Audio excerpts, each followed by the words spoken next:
घर जाने की जल्दी में हम कई बार भूल जाते हैं कि कुछ लोगों के तो घर भी नहीं। 94.3 माय एफएम से मैं हूं आरजे कार्तिक। एक बार की बात है, एक बहुत ही अमीर इंसान अपने ऑफिस से निकला और महंगी कार से ड्राइव करते हुए थोड़ा सा आगे बढ़ा ही था कि उसने देखा कि गाड़ियों के बीच में से एक बच्चा दौड़ता हुआ निकल रहा है। उस बच्चे को देख ही रहा था, इसी बीच में एक ईंट आकर के जोर से उसकी कार पर पड़ती है।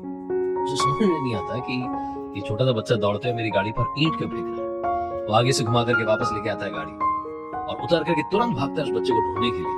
कारों के बीच में बच्चा छुपा होता है, उससे कहता है ये क्या तरीका है, ये क्या बदतमीजी, आप मेरी कार पर ईंट फेंक रहे हैं। वो बच्चा बहुत विनम्रता से कहता है, सर मुझे मालूम है आपको बहुत गुस्सा है, आप मुझे पीटना चाहते हो, मारना चाहते हो, लेकिन क्या करूं, मेरी कोई आवाज ही नहीं सुन रहा है, तो मुझे ईंट फेंक के मारने पड़ेगा। मैं इतनी देर से हेल्प हेल्प चिल्ला रहा हूँ लेकिन मेरी कोई बात ही नहीं सुन रहा।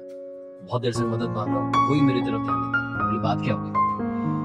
तो उस छोटे बच्चे ने कहा कि सर मेरा भाई अब से थोड़ी देर पहले एक बाइक वालों से टक्कर मार के चला गया, उसने फोन किया, वो इतना भारी कि मैं उसे उठा करके सड़क तक भी नहीं ला पा रहा हूँ, जैसे तैसे उसे साइड किया। उसको मैं दिखा नहीं पा रहा हूँ, लोगों को बता नहीं पा रहा हूँ कि इसकी मदद कीजिए, मेरी मदद कीजिए। कोई मेरी बात नहीं सुन रहा, इसीलिए मुझे ईंट फेंक करके आपकी कार पर मारनी पड़ी। ये जो बंदा था, अमीर इंसान, ऑफिस से निकला था, घर जाने के लिए लेट हो रहा था। ये उसके साथ गया, उसके भाई को देखा तो वाकई में बहुत भारी भरकम सा बच्चा उसको ये उठा करके लाया। दोनों लोगों ने थोड़ी मदद की और कार में उसको बैठाया। खून के धब्बे इसकी कार में निशान हो गया, लेकिन कोई बात नहीं, उसे हॉस्पिटल लेकर के गया।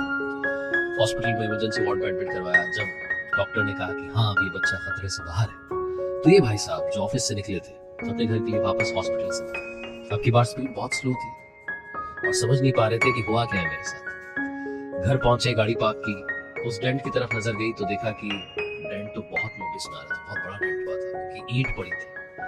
लेकिन इन्होंने सोचा कि अब इसको रिपेयर नहीं कराऊंगा क्योंकि ये डेंट मुझे बार बार जिंदगी में बताता रहेगा कि इतने भी कठोर मत हो जाओ कि जिंदगी को ईंट फेंक के याद दिलाना पड़े कि कोई आपकी मदद के लिए इंतजार कर रहा है। जिंदगी आपसे कम्युनिकेट करना चाहती है, आपके कानों में विस्पर करती है, लेकिन हम कई बार नोटिस नहीं करते, फिर जिंदगी में वो ईंटें आने लगती है। इसीलिए कार्तिक आपसे कहता है, आपको भी नहीं मालूम कब भगवान आपको किसी का भगवान बनाकर कहीं पहुंचाते हैं। एक दूसरे की मदद करते चलिए, जिंदगी में आगे बढ़ते चलिए और हाँ, कर दिखाओ कुछ ऐसा कि दुनिया करना चाहे आपके जैसा।